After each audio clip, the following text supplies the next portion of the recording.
U.S. banknotes, also known as Federal Reserve notes, are the paper currency used in the United States. They are issued by the Federal Reserve System, which is the central banking system of the United States. Between 6 and 7 billion banknotes are printed each year to satisfy demand and replace worn-out banknotes. The first step in creating a U.S. dollar is paper making. High-quality cotton and linen fibers are carefully blended to create a durable and unique paper. This specific blend gives U.S. dollars their distinct texture and resilience, making them capable of withstanding the wear and tear of daily use. Paper money, including U.S. dollars, is composed of a combination of wood pulp and cotton fiber. The inclusion of wood pulp provides the necessary strength and stability, while the cotton fiber enhances the durability and tactile quality of the notes. During this stage, watermarks and security threads are also embedded into the paper, adding additional layers of security. From this moment on, even unprinted banknote paper is subject to strict security measures. Once the paper is ready, it's time for the printing process. Printing banknotes is a complex process. The first stage is to prepare the graphic data. For this, graphic designers and print experts work hand in hand. The special paper used for this is delivered in individual sheets. Before the finished banknote leaves the printers, they undergo more than 10 processing steps. The process begins at the offset printing press, where a multicolor background print is applied to the paper. In the offset printing process, both sides of the paper are printed simultaneously, requiring impeccable precision at every step. During offset printing, the image to be printed is first transferred from the printing plates onto rubber blankets. These blankets then apply the ink onto the paper with remarkable accuracy and consistency. This indirect transfer of ink allows for sharper details, vibrant colors, and precise alignment. Intaglio printing is one of the most important stages in the printing process. The engraved printing plates, which have recessed designs and lines, are coated with ink. After the ink is applied, the surface of the plate is wiped clean, leaving ink only in the recessed areas. This step ensures that ink remains only in the engraved lines and designs, while the surface of the plate is clean. As the paper moves through the press, immense pressure is applied to the ink plates. This pressure forces the ink out of the recessed lines and onto the paper, creating the raised texture and intricate designs characteristic of intaglio printing. The pressure applied also allows the ink to adhere firmly to the paper fibers. The banknotes, which have already undergone the intaglio printing and other printing processes, are fed into the numbering press. The machine is designed to handle the specific dimensions of the banknotes. Combination of letters and numbers is applied using the letterpress printing technique. Each banknote is unique and clearly identifiable. The next step of the production process is testing. Here, every detail of the note is checked closely. Trained inspectors visually examine each banknote to check for any physical defects such as tears, stains, or misprints. This manual inspection helps identify any issues that may affect the usability or appearance of the banknote. At the cutting station, the sheets are cutted lengthwise and crosswise to create finished dollars. Now, let's talk about its size. The most common denomination, the $1 bill, measures approximately 2.61 inches in width.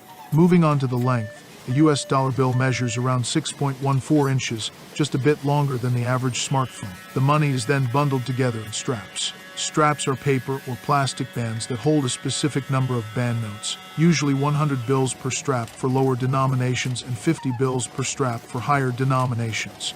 Bundled bricks are placed into containers or boxes designed for banknote storage and transportation. These containers are often made of durable materials and may have specific security features, such as tamper-evident seals or locking mechanisms, to ensure the integrity of the banknotes. Now the dollars travel through road, air, and sea, escorted by security teams that protect the notes until they have reached their destination. The new U.S. dollars are put into hundreds of thousands of cash machines across the United States. At a staggering rate of 187.50 per minute, this machine churns out over $11,000 per hour. Imagine the magnitude of its productivity. Let's begin by exploring the humble quarter, which holds a value of 25 cents. Once it reaches the bank, a store, or people's pockets, it becomes an essential part of our everyday transactions. Surprisingly, the material from which it is created holds almost no inherent value. Within the realm of coins, we encounter three primary types: legal tender coins, which we use as everyday currency; gold coins, cherished as investments; and collector coins, distinguished by their exquisite craftsmanship and historical significance. A coin truly assumes its value when it departs from the mint. Speaking of mints, did you know that the United States Mint produces an average of 3 million quarters per day? An awe-inspiring figure indeed.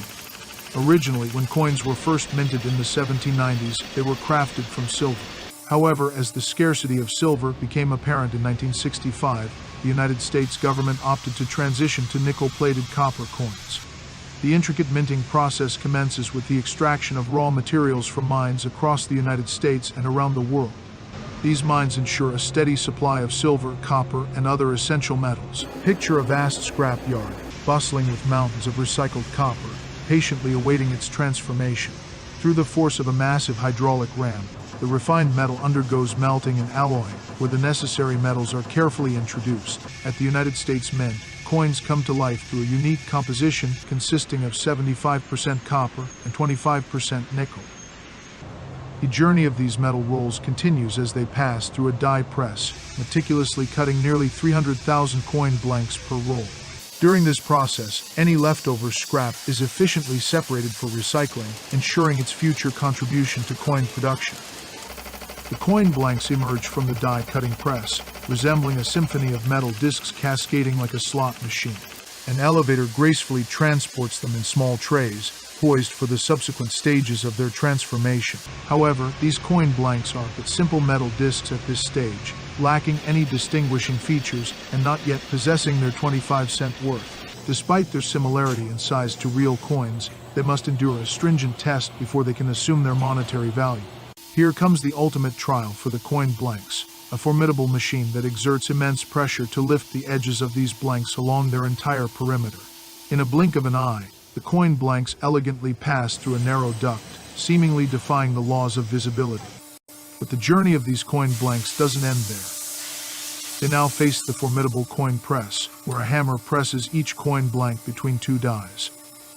One die impresses the base design on one side of the coin, while the other is dedicated to the reverse side.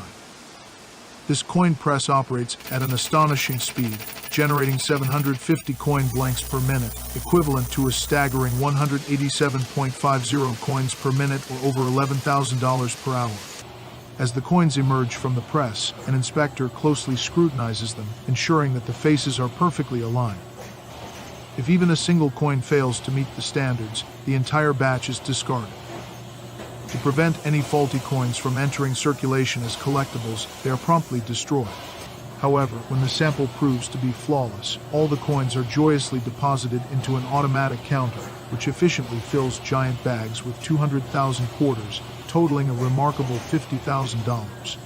Given the vast number of coins produced each day, surplus coins patiently await their turn in containers, preventing the counter from becoming overwhelmed.